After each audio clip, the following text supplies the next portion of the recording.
Singarayakonda major పంచాయతీలో అవినీతికి పాల్పడ్డ కార్యదర్శి రామకోటయ్య జూనియర్ అసిస్టెంట్ విజయకృష్ణపై చర్యలు తీసుకోవాలంటూ సర్పంచ్ తాటిపర్తి వనజ అధికారులను డిమాండ్ చేశారు.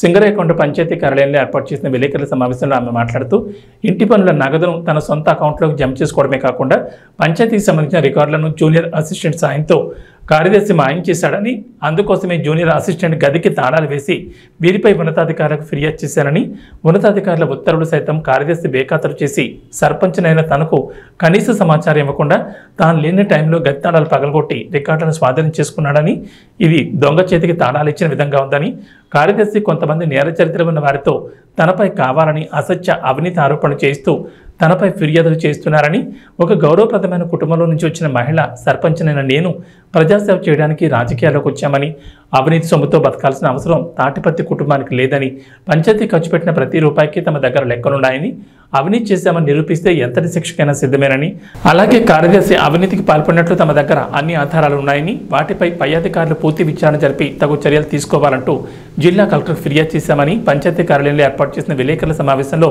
సర్పంచ్ వనజ తెలియజేశారు. రహితంగా వ్యవహరించినటువంటి కార్యదర్శి గారి మీద, గుమస్తా గారి మీద చర్యలు తీసుకోవాలంటూ గత కొన్ని రోజులుగా డిపిఓ గారిని, కలెక్టర్ గారిని మేము సంప్రదించడం జరుగుతుంది. పోలీస్ స్టేషన్ ఆశ్రయించడం జరుగుతుంది.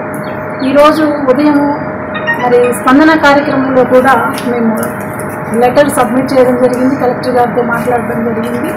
అలానే మా పైన వస్తున్నటువంటి ఈ బిల్స్ విషయంలో, అవకతవకల విషయంలో మరలా ఇది పునరావృతం కాకుండా కలెక్టర్ గారు మరి వారి దృష్టి సారించాలని మేము కోరుకుంటున్నాము. బిల్స్ విషయానికి వస్తే మరి మేము ఎంటర్ అయిన స్టార్టింగ్ పీరియడ్ వచ్చేసి పీక్ స్టేజ్ కరోనా టైం అది. మరి చుట్టుప్రక్కల ఎక్కడ జరగనంత విధంగా మేము శానిటేషన్ చేశాము.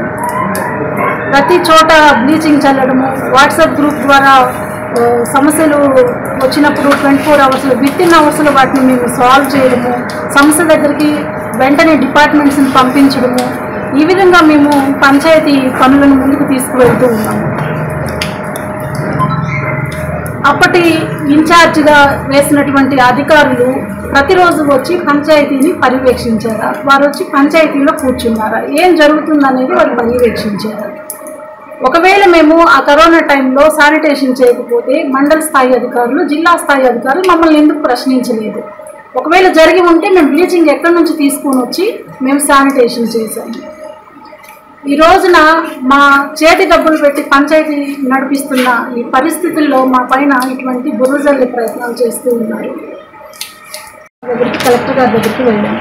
ఫోన్పే ద్వారా అమౌంట్ వేయించుకున్న నంబర్స్ ఇవన్నీ కూలంకుషంగా పరిశీలించిన తర్వాతే దీని మీద మేము పోలీస్ స్టేషన్స్కి వెళ్ళడం కానీ, డిపిఓ దగ్గరికి వెళ్ళడం కానీ, కలెక్టర్ గారిని సంప్రదించడం కానీ జరిగింది.